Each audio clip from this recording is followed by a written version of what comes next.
over the last several years, there's been a big shakeup over on Wall Street over the rise of cryptocurrencies. In the last few months, Bitcoin has seen all-time highs in currencies that started as a joke, like Dogecoin, one I'm sure you maybe haven't even heard of. I hadn't heard of it until recently. It's now worth more than $70 billion. Joining us more, Bitcoin Foundation Chairman and 2020 presidential candidate Brock Pierce back with us on the show. Brock, good to see you again, my friend. I wish you told me when you were on like a month and a half ago to really go heavy on Dogecoin. What is it? First of all, we got a lot of moms and dads, grandparents that are watching right now that have no idea what this stuff is all about. Some say it's the future. And people, don't forget, were criticized for saying that we'd all have credit cards 50 years ago. And now, now people don't even carry money anymore in many cases. What is Dogecoin? How does this all work?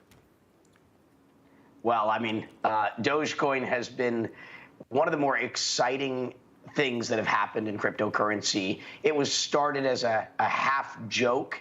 And what we're seeing is the power of community, shared belief. So many people just kind of loving the cuteness of it and deciding that this is the money of the future from their perspective.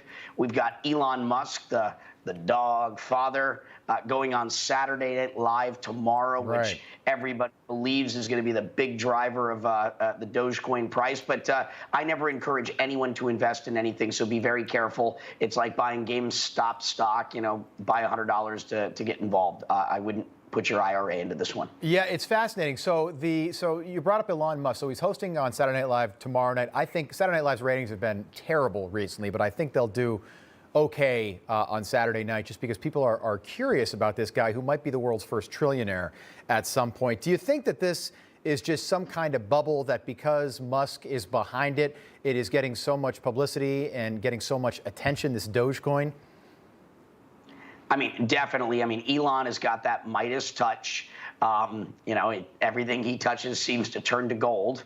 And he's got an incredible following. I mean, look at Tesla's stock.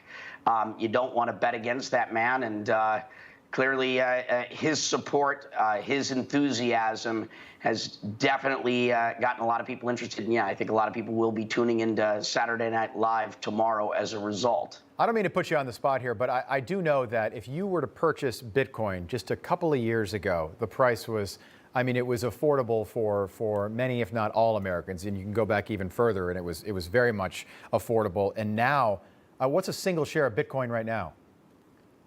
About $55,000 as of right now. The ecosystem is worth about $3 trillion today. That's $3 trillion of wealth that has effectively been created over the last 5 years.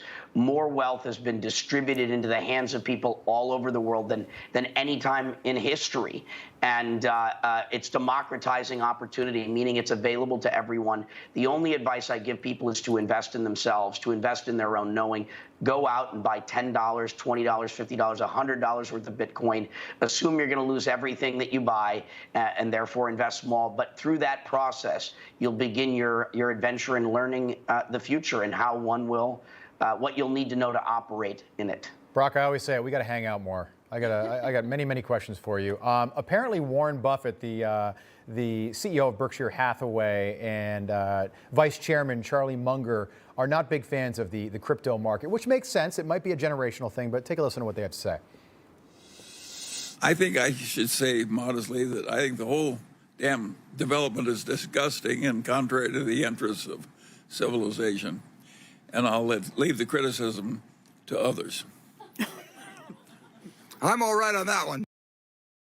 All right, so I said the generational thing for a reason, but what do you think? Are they right or wrong? Are they onto something there? Well, not to criticize the Sage of Omaha, but those are people I would go to if I wanted to know about value investing. When it comes to technology in the future, those are two of the last people on earth I would go to for advice. Good stuff, Brock Pierce. Good to see you again. Look forward to having you back on this show soon. Gosh, Dogecoin, I'm so curious about it. Brock Pierce there, thank you. Hey, I'm Rob Finnerty. Thanks for watching. If you enjoyed this video, please join the conversation in the comments below. Don't forget to subscribe, too. Hit the bell icon to be alerted to breaking news. And remember, there's a whole lot more on Newsmax TV, America's fastest growing cable news network.